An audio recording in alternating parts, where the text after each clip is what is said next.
Eso, lo estamos logrando.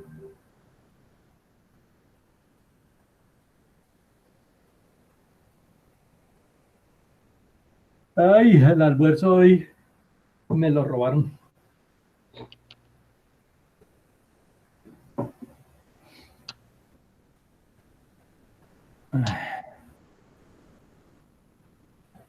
¿Usted es el que está proyectando esta situación o es de la rama? ¿Quién está Somos proyectando? nosotros que tenemos Ah, ahí, como mientras llega la gente, pues que se vea la publicidad. ok.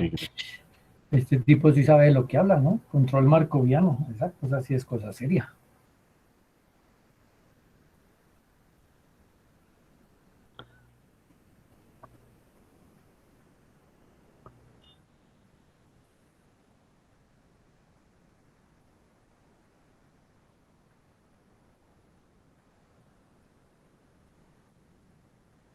Y si los ve uno en las fotos y los compara con los, cuando los ve uno en los pasillos y no se parecen en nada, ¿no?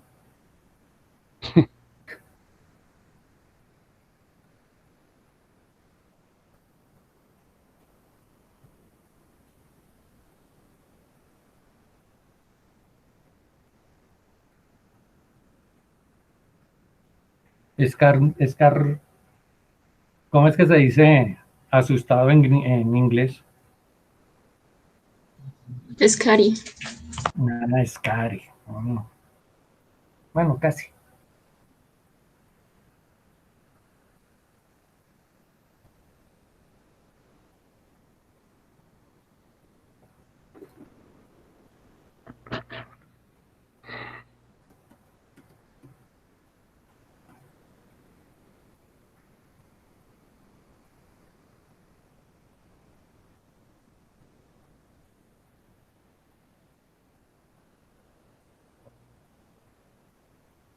Con el Germán estábamos aquí en modo recocha y nos frenaron en seco.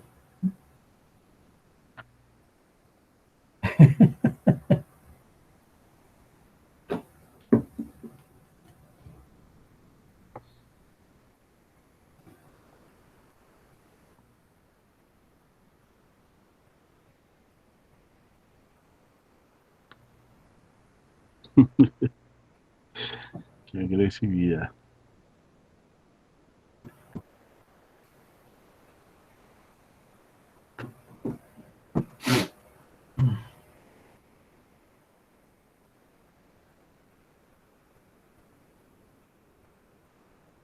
Híjole. Oiga, don Germán, Cuéntemelo todo. eh, ¿usted ha entrado al UDIN? Sí, ¿Y cómo es que hace uno para matricular de chinos? tiene que automatriculación. Pero yo no sé qué fue lo que hizo que no están automatriculando. No sé a No, lo que... lo peor de todo no es eso. Imagine que ayer en la mañana estaban los tres cursos y en la tarde dos. ¿Qué pasó? No tengo ni idea. Ahí no se da conservación de la masa. Ah, no. Ahí funciona es la entropía. Sí, entonces me tocó mandar un mensaje a Marta a ver qué podía Ah, hacer. ya vi cuál es el error. El error en la interfaz humana. Sí, está entre el teclado y la silla. Sí, sí, yo creo que es un problema de capa 8. Sí, sí.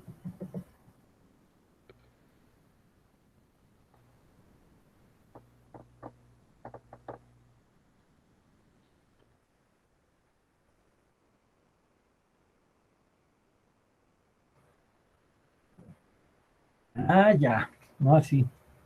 Tenían razón los individuos estos. Tenían razón los individuos estos. No tenemos poder de convocatoria, está claro eso.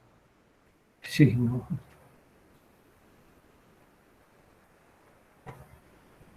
Ya. Ya vi dónde estaba el error.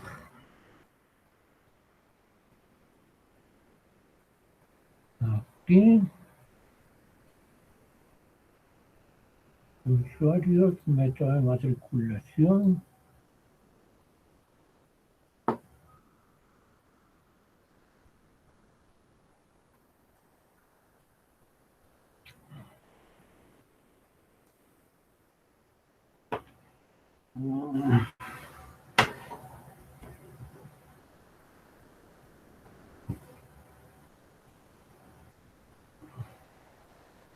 No tengo ni idea de cómo. Bueno, supongamos que queda bien.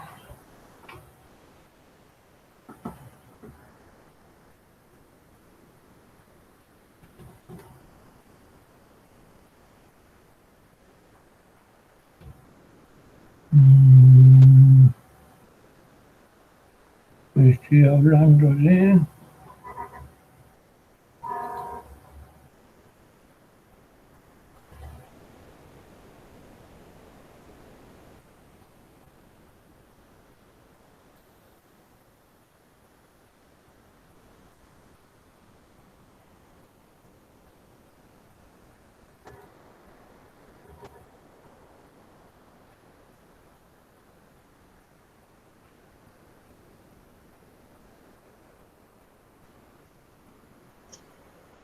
Profes, ¿les parece si comenzamos? Pues, Arranquemos entonces. hágalo, autor. Bueno, listo. Entonces voy a compartir aquí la pantalla. Listo, entonces mientras tanto los voy a ir presentando. Entonces, pues a los que están conectados, bienvenidos a la última charla del día de hoy, con el título de Ajuste del modelo electromagnético a las condiciones eléctricas y magnéticas del agua contaminada para la determinación de la velocidad de absorción fotónica en un colector solar en UV. Tenemos como autores a Mauricio Sáenz y a Germán Ernesto Ramos Borda, ambos profesores de la Universidad Distrital. Entonces, pues, les cedo el micrófono. Bueno, gracias. Bien, voy a compartir aquí la pantalla para una presentación que se hizo. Y esto es de la siguiente forma. Bien, en la charla, no sé si están viendo la pantalla. El ajuste de Sí, señor, sí modelo. se está viendo. Ok, gracias. Muy bien, entonces la idea es la siguiente. Vamos a dividir la charla en dos partes. Una primera parte que es los previos a a esta presentación. Es decir, antes del ajuste del modelo electromagnético, pues hubo un modelo electromagnético, obviamente. Entonces, yo voy a dar cómo fue el desarrollo del modelo electromagnético y Mauricio va a explicarles cómo fue el ajuste a ese modelo. Entonces, para esto tenemos que, en primera parte, tenemos que establecer, o se estableció en primera instancia, un modelo electromagnético para la estimación de la velocidad volumétrica local de absorción de fotones en un colector en B. ¿Eso qué es? Ya vamos a ir desglosando cada uno de los, de lo que traduce esto. Entonces, como para centrarnos, básicamente lo que tenemos es lo siguiente. La radiación solar es un conjunto de radiaciones electromagnéticas emitidas por el Sol. El 49% de esta radiación que llega aquí a la Tierra está constituida de infrarrojos. Esos son los que se encargan entonces de calentar la atmósfera y todos los fenómenos digamos, inherentes o relacionados con los infrarrojos, es decir, vientos, bueno, mareas, todo el cuento de eso está ahí. El 43% luz visible, que es la que nosotros percibimos, el 7% luz o radiación ultravioleta, que está en una escala del 10 a 400 nanómetros. Esta radiación está constituida de varias, unas que llaman VA, VB, VC, que depende entonces de la longitud de onda, y un 1% restante, que es...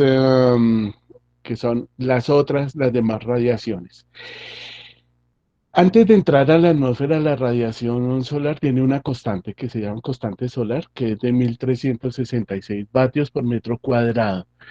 Es decir, que por cada metro cuadrado se puede sacar una energía, entre comillas, de 1366. Cuando llega a la atmósfera, cuando llega a la superficie terrestre, estos 1366 se convierten aproximadamente en 1100 vatios por metro cuadrado, es lo que se puede aprovechar. Es decir, al entrar en la atmósfera se pierde aproximadamente 266 vatios por metro cuadrado. La radiación UV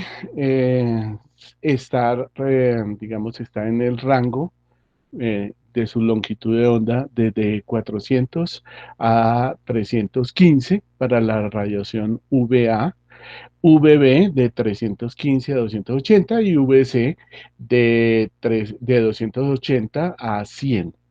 Esas son las radiaciones que nosotros utilizamos en los procesos fotocatalíticos.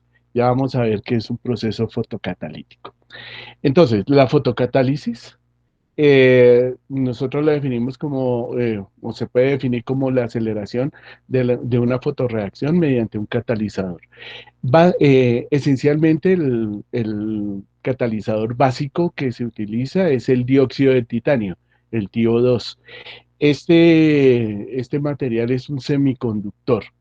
Entonces, este semiconductor se activa en el proceso fotocatalítico para poder purificar eh, efluentes ligeramente contaminados.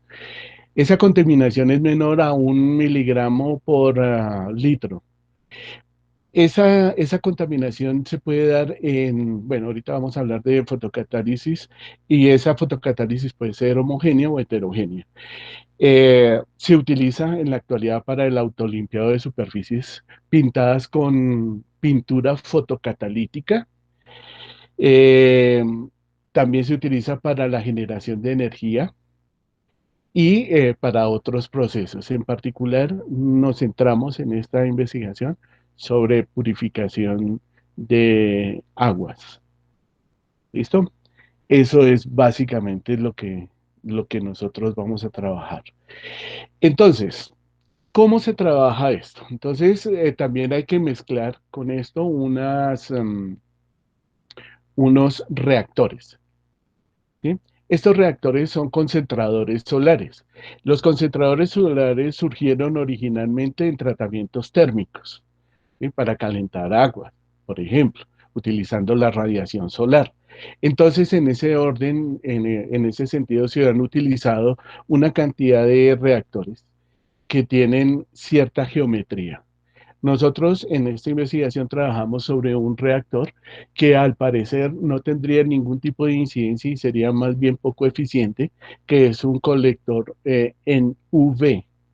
Entonces, ese sería el colector que nosotros estamos utilizando y ustedes lo comparan con un colector parabólico como el de la imagen y entonces uno podría pensar, pues nada que hacer, el UV no tiene nada que hacer comparado con un concentrador solar parabólico, dado que sabemos las características que tiene el paraboloide de reflexión sobre el foco y toda la cosa. Entonces, veríamos que realmente es poco eficiente.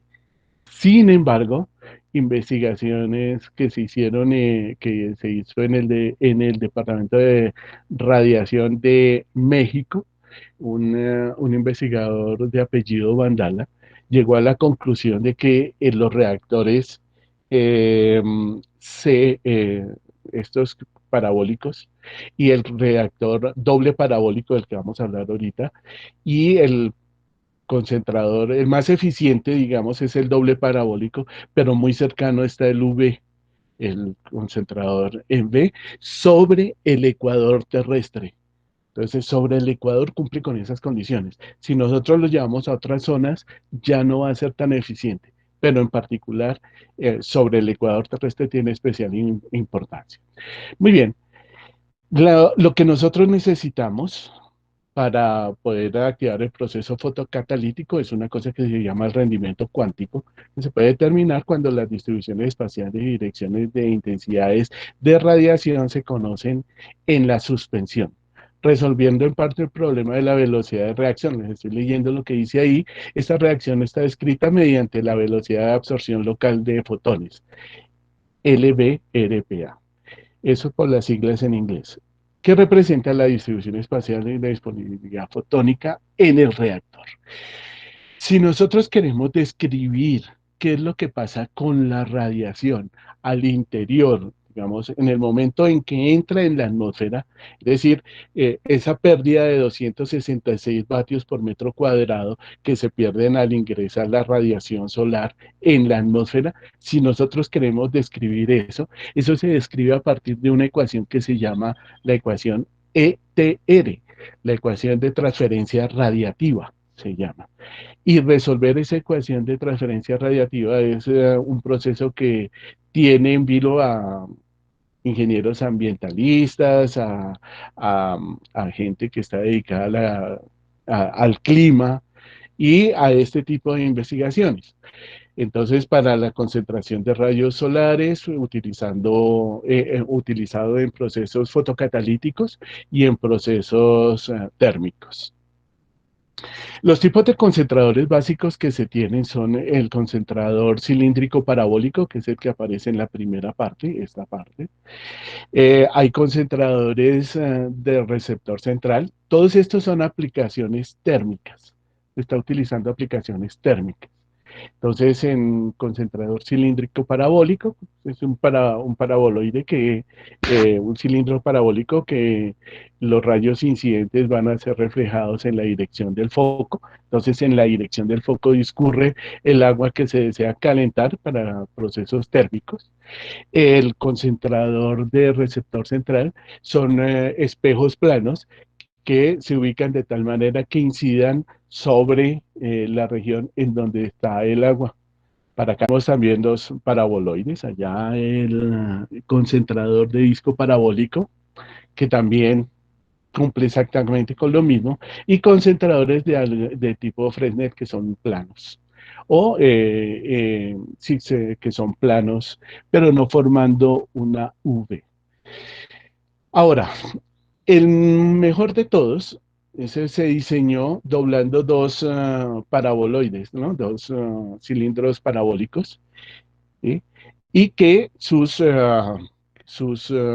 focos coincidan, de tal manera que aquí tendríamos dos paraboloides y esos dos paraboloides van a ubicarse, su foco va a estar ubicado justamente, es común para los dos paraboloides. Eso es el asunto. A ese se le llama CPC. Es un cilindro parabólico compuesto. Es el más eficiente de todos. Vuelve y juega. Todo este tipo de desarrollos se hacen en regiones lejos del Ecuador, ¿no? O sea, en la zona, en la parte de Norteamérica, en Europa, ¿sí? Que son los que necesitan de este tipo de tecnología para el calentamiento de aguas, por ejemplo, los procesos térmicos. Entonces, sobre el foco va a discurrir el agua que se necesita calentar, por ejemplo. Este colector es el más eficiente de todos, pero en esas regiones.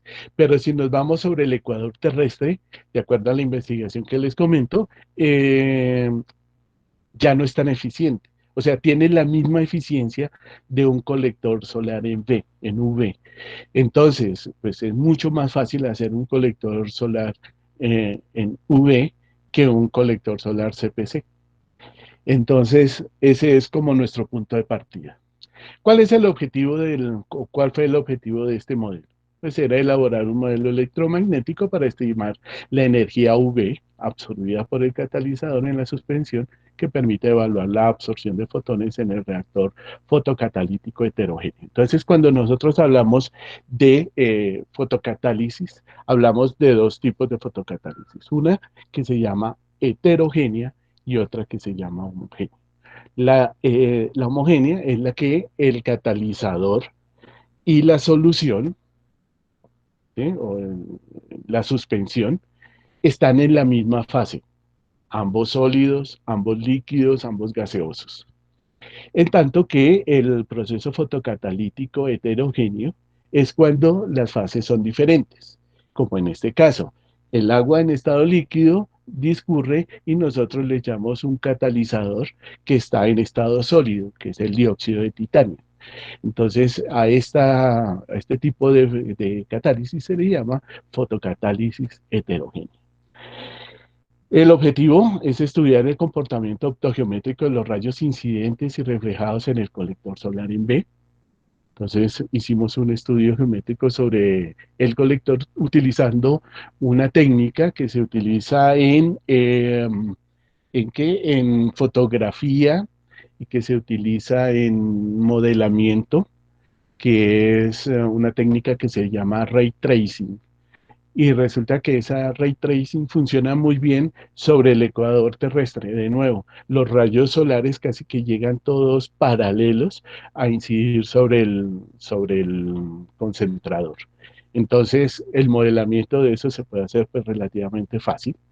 Y vamos a realizar un modelo electromagnético para estimar la velocidad volumétrica local de absorción de fotones en un colector en B. Bien, entonces, para la primera parte, formulamos ecuaciones optogeométricas que describan la geometría del colector solar en B. Se desarrolló un programa en MATLAB que nos simulara esa situación. Describimos la distribución de radiación solar incidente en la pared del reactor. Mediante un modelo desarrollado, se empleó un enfoque de 6 flujos para estimar la velocidad volumétrica local de absorción de fotones en el colector solar en B, utilizando como catalizador el dióxido de titanio, y validamos los resultados obtenidos con la literatura. Entonces, cuando nosotros hicimos el modelamiento optogeométrico del colector, pues seguimos pues, la física, lo normalito. No voy a entrar en detalles en esto porque pues, no vale la pena y porque no es el objetivo de la charla. Pero llegamos a la siguiente situación. El plano inclinado, este que tenemos acá, este es nuestro plano, que va a reflejar los rayos incidentes, todos paralelos, porque como les decía, sobre el ecuador terrestre las líneas o los rayos solares casi que todos llegan en forma paralela, entonces hay unos que son rayos incidentes y estos van a ser reflejados en relación con la normal al plano. Muy bien, nuestro objetivo era encontrar con qué ángulo debe ser, cuál debe ser el ángulo máximo de ataque de los rayos reflejados para que nuestro objetivo es irradiar o iluminar todo el tubo, por donde está circulando el agua, que es justamente en esta región. Entonces aquí es donde se coloca un tubo de Pyrex por donde está circulando el fluido. En particular, pues fluido contaminado, porque lo que nosotros estamos trabajando es procesos fotocatalíticos. Por eso trabajamos es con radiación UV y no con radiación, no con rayos en el infrarrojo que son térmicos. Entonces, la idea es que el agua que está circulando por acá sea iluminada, por ponerlo de alguna manera, que sea reflejada los rayos UV y que incidan en la totalidad del tubo. Entonces se encontró esta relación que es bastante sencilla. Muy bien, con ese ángulo nosotros vamos a atacar, digamos, vamos a iluminar todo el tubo en el colector. Ahora entramos a lo que sí nos interesa, que es el modelo electromagnético. Una vez que se ha irradiado todo el tubo por donde circula el agua contaminada, entonces ya estamos garantizando que esté siendo iluminado toda la región, es decir, está siendo se ha incidido o ha incidido los rayos UV en todas las partes del concentrador, en todas las partes, perdón, del tubo de el tubo de Pyrex. Entonces, vamos a desarrollar el modelo electromagnético. El procedimiento para la obtención del modelo se describe a continuación. Entonces, se hace una elección de los modelos de flujos. Ya vamos a hablar del modelo de flujos. Se hace un sustituto adecuado para la derivación. Se realiza un modelo, se plantea el modelo. Se soluciona el modelo Y una vez solucionado el modelo, se determinan las constantes que van a aparecer en la solución del modelo. Entonces, en primera instancia, hablamos del modelo de flujos. El modelo de flujos es un modelo que ha dado especial resultado en los procesos fotocatalíticos. Entonces, rayos incidentes en el espectro del UV, aquí ya no nos interesa más que la radiación UV, inciden sobre el fluido contaminado y entonces en el modelo TFM, este es el modelo de dos flujos nada más, entonces los rayos incidentes y hay rayos reflejados, no hay más. O sea, incidente y reflejado. No existe ninguna otra opción más. A esto se le llama modelo de dos flujos. Esto sirve para encontrar la velocidad local de absorción de fotones, que son los que activan la fotorreacción, es decir, la reacción fotocatalítica, que es lo que nos interesa. Hay otro modelo escrito por el mismo autor mucho tiempo después que se llama el modelo de seis flujos, SFM. El modelo de seis flujos entonces es un modelo de dos flujos llevado a a los tres ejes en coordenadas rectangulares. Entonces en el eje X, por ejemplo, hay solamente incidencia y se refleja, ¿no? Solamente en esas dos direcciones. A eso le llaman retrodispersión. Entonces, la luz incide y se retrodispersa. No hay más posibilidades. O sigue derecho o se dispersa en el eje X, en el eje Y y en el eje Z. Eso es el modelo de seis flujos. Y a partir de eso se hace una estimación de la velocidad local de absorción de fotones, es decir, la LVRPA. Muy bien, nosotros entonces seguimos el modelo de seis flujos, pero a diferencia del caso anterior, no lo vamos a trabajar en tres coordenadas rectangulares, sino en coordenadas cilíndricas. Entonces estimamos que el sistema de coordenadas cilíndricas describe de la mejor manera el comportamiento de los rayos reflejados por los planos reflectores del colector sobre el tubo cilíndrico de vidrio por el que discurre la suspensión. Otra suposición que se hace en el modelo es que la dirección de incidencia de los rayos es radial respecto al sistema de coordenadas cilíndrico propuesto. Todos los planos contienen exactamente la misma distribución. Estas partículas estamos hablando que son las partículas en suspensión, que sería nuestro dióxido de titanio. Y cada uno de esos planos contiene exactamente la misma distribución. Esto se hace es con el fin de acceder a un primer modelo, ¿no? Luego vendrán otros modelos. De hecho, estamos sacando un tercer modelo, ya un poquito más ajustado a la realidad. Otro que son los rayos incidentes serán reflejados con un ángulo θ respecto a la dirección radial. Entonces aquí ya no es solamente dispersión y retrodispersión, sino también habrá una dirección diferente al ángulo de 180 para que se puedan devolver. El catalizador absorbe toda la radiación local. Debido a esto, se hace necesario calcular el factor de atenuación de las ondas electromagnéticas en el medio. El que el catalizador absorba toda la radiación local implica entonces que vamos a suponer que toda la radiación incidente sobre el tubo de Pyrex va a ser absorbida por por el fluido y en particular por el catalizador. Esa es la suposición, una suposición fuerte, indudablemente, pero que tiene feliz término. Y no hay emisión por el sistema heterogéneo. ¿Qué quiere decir eso? Que el agua contaminada está circulando. Ha sido absorbida toda la radiación, pero no se está calentando.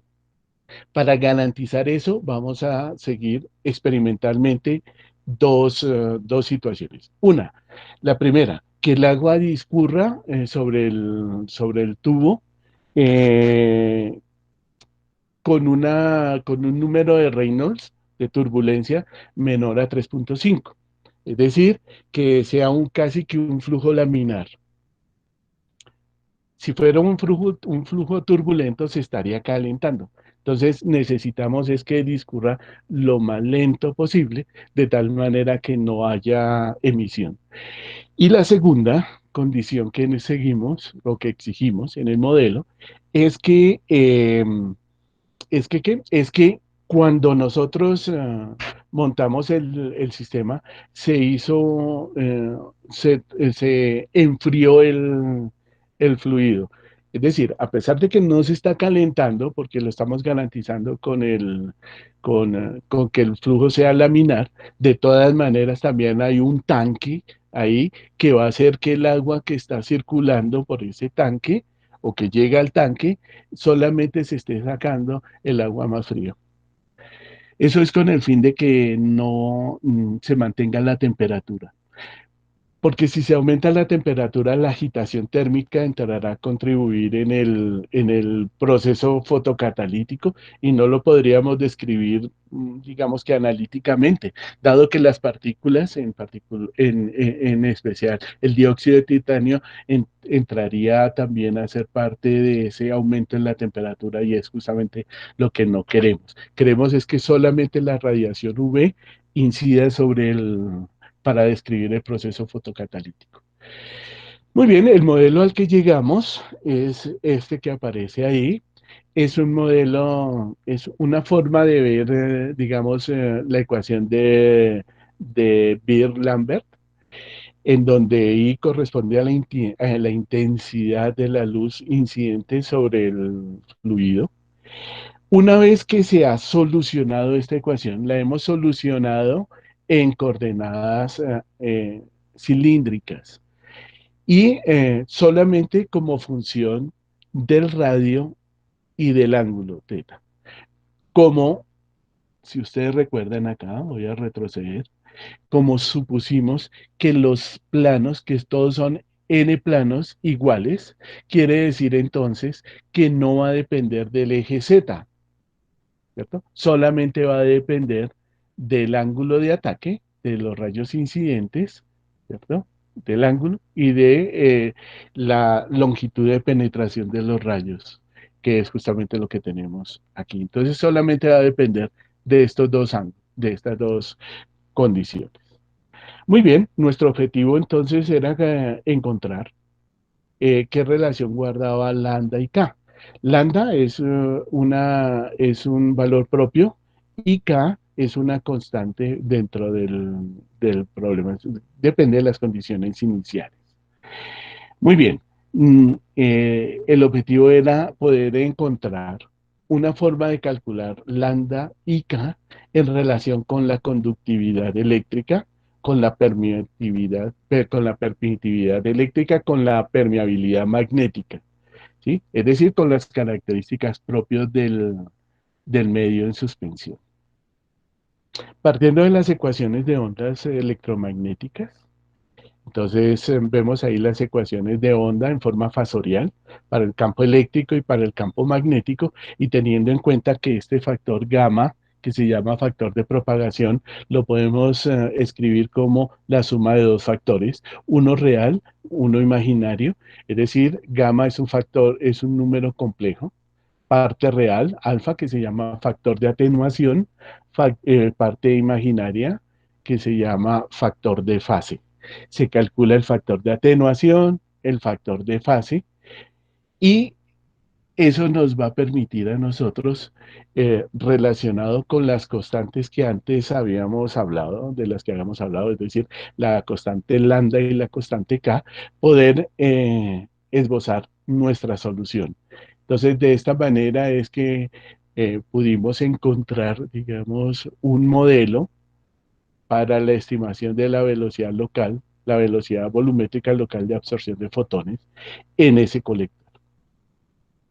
Comparamos estos resultados con los que se plantean en la literatura bajo las mismas condiciones. Vandala, que es el que les comento que era el que hizo el análisis sobre los reactores, para poder llegar a esa conclusión utilizó entonces una sustancia creada en laboratorio que era agua milicú y dióxido de titanio, perdón, y ácido oxálico, en unas proporciones que él establece. Ese es el, digamos que ese es el nivel de control que hace él. Y empieza a analizar las diferentes configuraciones de colectores. Pero además lanza o nos da, digamos, la información sobre cómo fue el comportamiento de cada uno de estos. Y el mejor comportamiento es el que se describe con la línea azul.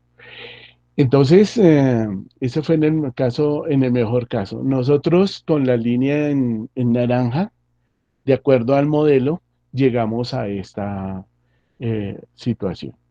Vemos entonces que tienen condiciones similares, que se ajusta más o menos adecuadamente a la situación. Pues obviamente hacemos todo un trabajo sobre cómo ajustar esos datos y todo el cuento. Llegamos a la conclusión de que efectivamente el comportamiento del modelo electromagnético es muy similar o digamos, se ajusta muy bien a al desarrollo teórico, luego al desarrollo práctico, perdón.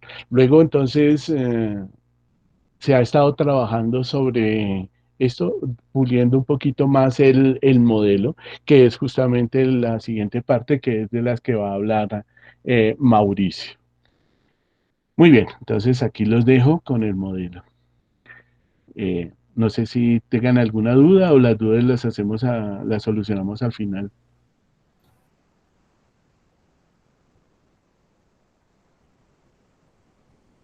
Bueno, entonces los dejo con Mauricio. Dejo de compartir acá. Y ahora arranca. Ya, Primero tengo que hacer aquí ajustes. Y vengo aquí. No sé si me están viendo. Cometí un error tonto. Un error tonto.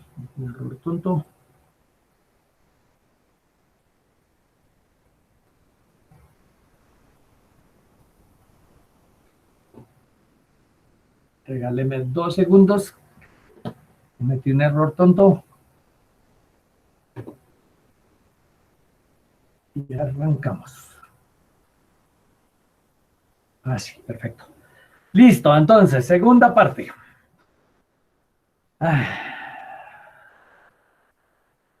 ¿Qué viene aquí?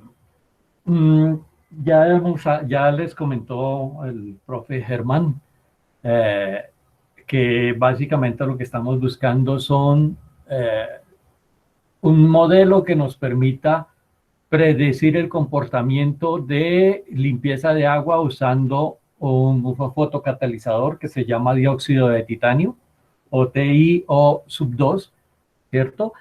Como es un fotocatalizador, hará uso de la idea de fotocatálisis y por lo tanto voy a hablar un segundito de eso, de la fotocatálisis y finalmente retomamos la expresión que encontró Germán y la vamos a, como que llamamos solución general, y le vamos a hacer ciertas aproximaciones de acuerdo con las características eléctricas que se les mencionó hace un rato.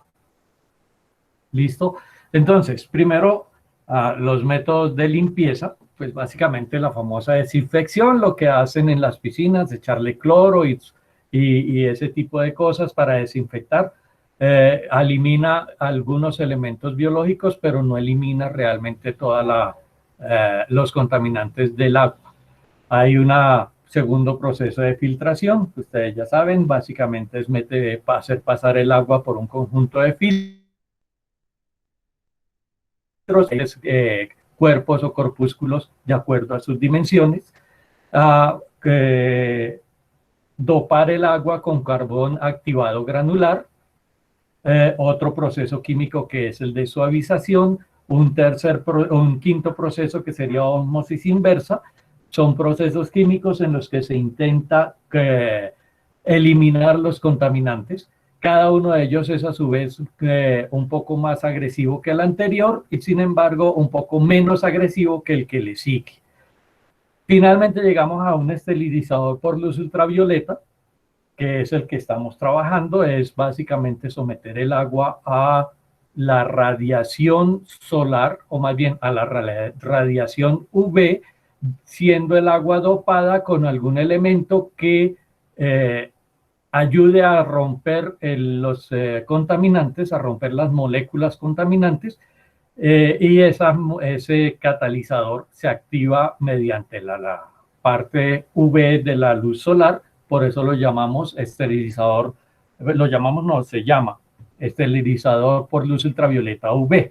Listo, se utiliza desinfección solar de aguas, que básicamente es, dado que el dióxido de titanio se encuentra con mucha facilidad en la arena y las orillas de mares y ríos están bastante, pues el lugar común donde encuentra uno la arena. Si ustedes notan, las aguas que están bien pegadas a la orilla son aguas bastante claras, son bajas en contaminación, estamos hablando en condiciones normales, en condiciones naturales. En condiciones un poco más complicadas, pues ya toca hacer una mezcla de todos estos procesos que les estoy mencionando. Desinfección solar de agua, remoción de arsénico por oxidación solar modificada, pero se centra en arsénico, y fotocatálisis heterogénea solar, que es lo que les he estado mencionando Germán en los minutos anteriores. Entonces, la idea de la fotocatálisis es la siguiente.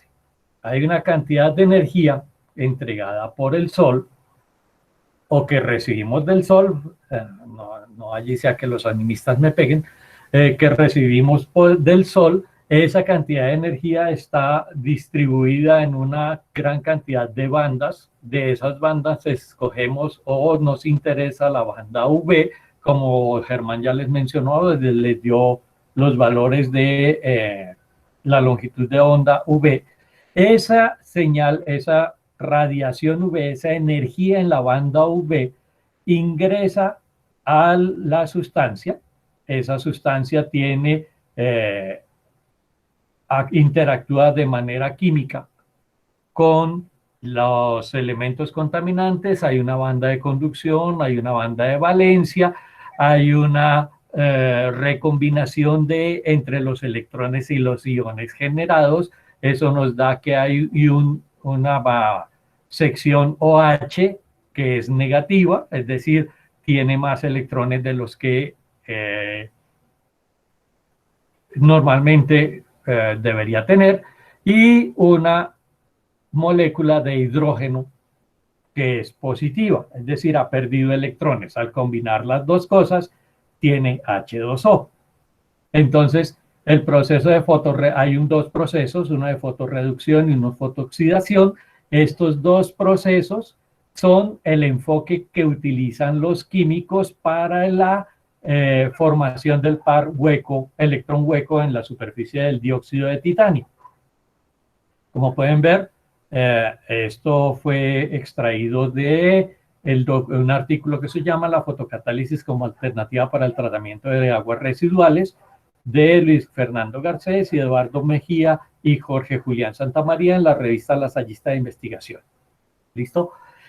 Nosotros, bueno, Germán encontró esta expresión. Esta expresión no toma en cuenta los procesos químicos, no piensa en términos de iones, de bandas de valencia, de electrones que entran y salen, sino que lo enfoca desde una mirada energética. Nos interesa saber cuánta energía entra y se requiere para que el fotocatalizador actúe sobre la molécula contaminante que se encuentra acompañándolo en el agua. Ustedes se fijan, es una intensidad de radiación que depende de la distancia R y del ángulo de incidencia de del rayo de luz, del rayo de energía sobre la sustancia, sobre el agua contaminada. Hay una intensidad inicial con un factor de atenuación, un factor de fase y un factor de tiempo. Estos factores de atenuación y fase dependen específicamente de fenómenos electromagnéticos, ¿cierto? Entonces tenemos omega, frecuencia de la luz incidente, epsilon, permitividad eléctrica de la suspensión, gamma es la conductividad eléctrica de la suspensión y mu es la permeabilidad magnética de la suspensión. Todos estos hacen parte tanto de la función de fase como de la sección de fase como de la sección de atenuación. La diferencia es que este término es un término real y este segundo término es un término imaginario. Este elemento es un elemento imaginario, es un número imaginario, de manera que la intensidad de radiación es un número complejo. ¿Listo? La parte alfa, con el factor de atenuación, y la parte beta, el factor de fase. En otras palabras, el comportamiento de la atenuación y el comportamiento de la fase, cómo cambia la señal a medida que va haciendo o entrando en la solución. ¿Listo? Recuerden que estamos hablando de ondas electromagnéticas, una señal de eléctrica, ¿cierto? La señal eléctrica y una señal magnética a 90 grados. ¿Qué nos da esta información que puede ser distribuida, y ustedes ya lo saben mejor que yo, usando el amigo Fourier? Estamos hablando del ultravioleta, ¿listo? Del cercano y el extremo, con sus valores en longitud de onda, en frecuencia y la energía que contienen para cada uno de ellos. Como pueden ver, la ultravioleta cercano está por por encima de 523 10 a la menos 21 julios. Estamos hablando de valores bastante pequeños en términos unitarios, pero la acumulación de toda esta energía es la que nos lleva a pensar en los famosos 1100 vatios que les mencionaba hace un rato Germán. ¿Listo? Recuerden que la permitividad eléctrica, que también se llama constante dieléctrica, es una constante que describe cómo un campo eléctrico afecta y es afectado por un medio. La conductividad eléctrica, fuerza electromotriz de una fuente, tal como una batería, que se conecta a un circuito conductor externo. Y la permeabilidad magnética es la capacidad de una sustancia para atraer o hacer pasar un campo magnético. El agua tiene las tres características. Estamos hablando no de agua pura, no de agua doblemente destilada, sino del agua corriente, del agua común. Si a esto le sumamos que es un agua contaminada con sustancias sales, básicamente, que permiten el flujo de electricidad, el flujo de cargas para llevar electricidad, pues es obvio que estos elementos hacen parte de su descripción. Y por eso tomamos esos valores. Como valores de referencia, el agua destilada, el agua dulce, el agua salada y agua de mar tienen una permitividad entre 80 y 88, ¿listo? Que es una permitividad relativa, una conductividad entre 0,1 y 4000, obviamente estamos hablando de agua salada, llena de sales, y una permeabilidad magnética de 1. En este punto, una pequeña sorpresa, estamos hablando que es 1, la unidad comparada con el aire, que es ligeramente más alta, ¿listo? Y de recorrido de 3.3 centímetros por nanosegundo. Eso nos lleva, si hacemos la traducción, a valores muy pequeños en distancia, con el tiempo. Cuando hicimos el análisis de datos, vimos que agua salada y agua de mar que tomamos como agua contaminada, ¿listo? Aunque es un agua natural, es un agua con alta cantidad de iones conductores de electricidad, los valores con respecto al agua dulce cambian, ¿listo? Y específicamente en el factor de atenuación, es decir, que eso nos indicó que algo debía ocurrir en el proceso de contaminación del agua. Este factor de atenuación es el elemento real de la ecuación, ¿listo? Sufría fenómenos, sufría algún fenómeno, y eso nos puso a pensar qué podríamos hacer para que el modelo pudiera representar estas cosas. Dentro de los elementos de referencia aparece el permafrost. Nosotros aquí en Colombia, en Sudamérica, no tenemos este tipo de pisos, de suelos. Recuerde que el permafrost es básicamente suelo congelado, o sea, tierra congelada. Nosotros aquí no sufrimos de eso. Sin embargo, ahí también ocurre estas transferencias, si hay cambios en el factor de atenuación. ¿Listo? Recordando el factor de atenuación alfa, omega por la raíz de mu por epsilon medios, que multiplica la raíz de 1 menos, ahí se me fue, la conductividad eléctrica sobre la frecuencia por la permitividad, menos 1. Mientras que el factor de fase tiene la misma forma, la diferencia está en que si en el de atenuación es menos 1, en el de fase es más 1, y este término de fase además es un término imaginario. ¿Listo? Estamos tomando nada más las magnitudes correspondientes. Recordando siempre que beta hace parte de un número imaginario. ¿Listo? Ambos van a depender de los mismos 3 elementos: permeabilidad magnética, conductividad eléctrica, permitividad eléctrica y la frecuencia de la onda electromagnética incidente.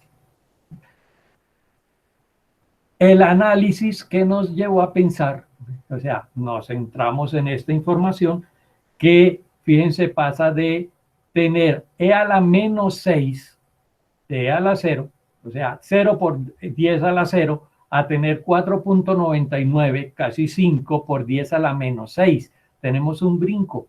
Ese brinco de 1 millón, a una millonésima, en la frecuencia inferior de la banda V, y de una 10 millonésima en la parte superior de la banda V con respecto al agua dulce, que consideramos agua potable, es lo que nos llevó a pensar qué podíamos estar haciendo o qué podíamos hacer con los datos.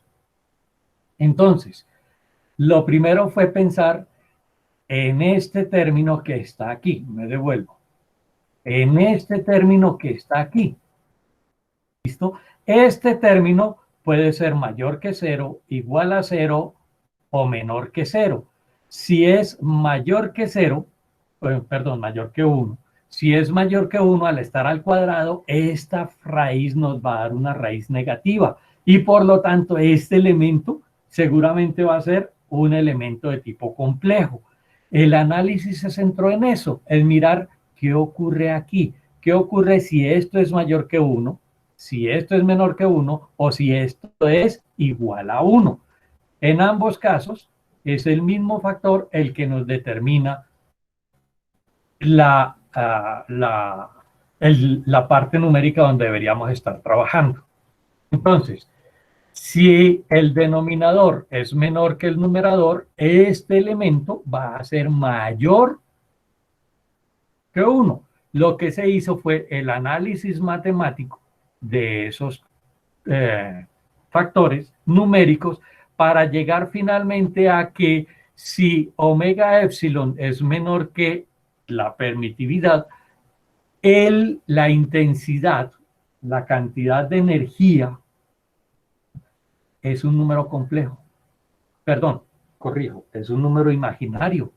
E a la menos j, imaginario negativo. Por un lado es decreciente y por el otro lado es imaginario. Eso nos pone a pensar. Nos lleva a tener que el factor, la ecuación original, esa ecuación largota que teníamos aquí arriba, véanla, esta ecuación se nos convierte en algo muy sencillo para poderlo manipular.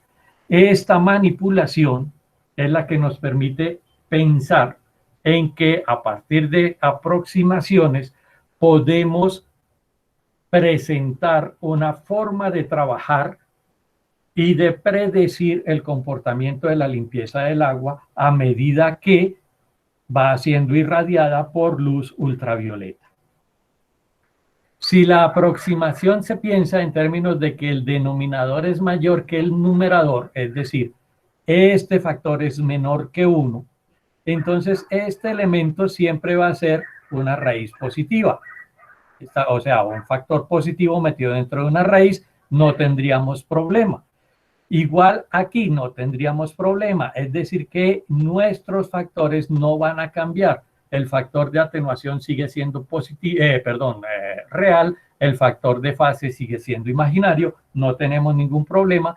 Y lo que sí podemos hacer es algunas operaciones aritméticas que nos llevan a esta nueva expresión, ¿listo? Donde tenemos un factor omega por R más 1 por la raíz de mu epsilon sobre 2, omega por R más 1 por la raíz de omega y de mu por epsilon sobre 2, y que es un factor común a los dos elementos. La diferencia sigue siendo el menos y el más de esto, y por lo tanto no podemos hacer mayor incremento, pero ya tenemos suavizado la expresión de esta otra forma. A modo de resumen, si omega epsilon es menor que este delta, ¿listo? Este factor va a convertirnos la ecuación en este otro elemento, todo imaginario, completamente imaginario. Si omega epsilon es igual al delta, si estos dos son iguales, este factor da 0 y entonces la ecuación completa nos da esto. ¿Cuándo ocurre eso? Cuando la frecuencia multiplicado por la permitividad es igual a la conductividad. Eso ocurre para determinado tipo de contaminantes o en determinado parte del proceso de limpieza del agua en que arrancamos con un elemento donde la conductividad es menor que el producto de la permitividad por la frecuencia, y si terminamos en uno donde es al revés. O si este elemento si el denominador es menor que esto, esta cosa va a ser mayor que 1 y por lo tanto la resta va a ser un número negativo. Un número negativo metido dentro de una raíz se nos va a convertir en un número imaginario. Multiplicado por un factor imaginario nos va a convertir esto en nuevamente en un número complejo, pero ahora la parte de fase se convierte en atenuación y la parte de atenuación se convierte en fase. La parte imaginaria habla de fase, la parte real habla de atenuación. Cambia la forma como responde la sustancia dependiendo de las características del agua. Con esos cambios, con esos análisis que se pueden determinar, estos valores se pueden, bueno, el omega lo conocemos, epsilon y la conductividad eléctrica la permitividad eléctrica, la conductividad eléctrica la podemos encontrar mediante análisis de laboratorio sobre el agua. ¿Listo? Encontramos los valores y podemos verificar cuál es el proceso. ¿A dónde queremos llegar? Queremos llegar a un proceso por saltos donde vayamos pasando de esta etapa a esta etapa y a la otra etapa finalmente, donde las características del agua contaminada se acerquen de acuerdo con ciertos criterios a las características del agua dulce o agua potable. Esa es la búsqueda que andamos, en la cual estamos inmersos, y este es el modelo finalmente ya dada una solución por aproximaciones. Hasta el momento esto es teórico, todavía no hemos cacharreado, no hemos trabajado con esto para su evaluación formal, contrastándola con la realidad, pero estamos convencidos, digamos un convencimiento de tipo creencia, creemos que funciona y que nos permite adicionalmente a eso controlar o verificar o averiguar el tiempo en el cual eso va a ocurrir para un determinado contaminante. Es decir, si conocemos estos parámetros, omega, mu, epsilon y el rho, el delta podemos despejar para obtener el T, que sería el tiempo de descontaminación. En el caso de, y me devuelvo, en el caso de la parte química, ellos ven los procesos químicos, pero en ningún momento se ha involucrado el tiempo. Ellos no saben cuánto se puede demorar esto desde este enfoque. Es muy difícil averiguarlo por la frecuencia o con qué velocidad se va a limpiar el agua desde un aspecto contaminado hasta un elemento puro. Ese es el trabajo que estamos realizando con bastante sudor y lágrimas con mi amigo Germán, y con el que a veces he molestado a algunos de mis estudiantes. Bueno, de las personas que tienen la desgracia de estudiar en mis clases, les he comentado eso. Este es el proceso final al cual llegamos a esto. No sé si haya alguna pregunta de alguno de ustedes. Con esto terminamos el día de hoy y los dejamos que sean felices para que vayan a almorzar. ¿Alguna pregunta?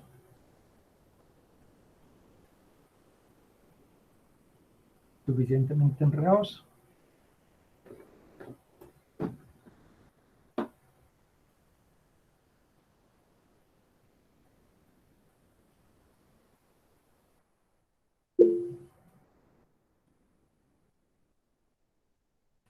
Entonces les agradecemos profundamente, como de aquí hasta el nivel freático en la zona de Kennedy, de evento, por su atención y por habernos invitado a presentarles nuestro humilde trabajo. Esperamos despertar su curiosidad, que vean que pues, como ingenieros de sistemas y eléctrico nos metimos en una cosa química y ahí vamos, ahí trompicones, pero ahí vamos. Esperamos que ustedes puedan o se les ocurra alguna idea loca y empiecen a trabajar. Entonces, no sé si les traigo la palabra a los encargados de la reunión. Dejo de presentar. Muchas gracias, profe, por la presentación. Estuvo bastante interesante. Pues ahí hubo bastante acogida en el chat. Pues ahí nos preguntan que si vamos a poder ver la grabación. Entonces, pues ahí ya es como pedirle permiso a los profes de compartir su contenido. Nosotros la grabamos, es más que todo para dejarla en las memorias de la RAM. Don Germán, ¿qué dice? Yo no tengo ningún inconveniente, pero por supuesto. Listo. Entonces, pues la grabación se subirá al canal de YouTube de la rama. Listo, yo me comunico entonces con Erika y le envío la presentación directamente a Erika. ¿Les parece? Listo. Muchísimas gracias, profe. Claro, bueno, muchas gracias. Si Erika acepta ser la intermediaria. Claro, profesor, mejor con eso. Muchas gracias por la presentación, profe. En serio, fue bastante interesante e enriquecedora para nosotros. Entonces, sí, no sé qué más tenga por decir. No, muchas gracias a todos los que asistieron y pues esperamos que podamos contar con su presencia en los 3 días que quedan de la semana de automatización, control y robótica. Entonces, pues estén pendientes de las redes sociales de la rama y pues nuevamente muchas gracias a los profesores y a los asistentes. Muchas gracias. Gracias a ustedes, amables. Tarde.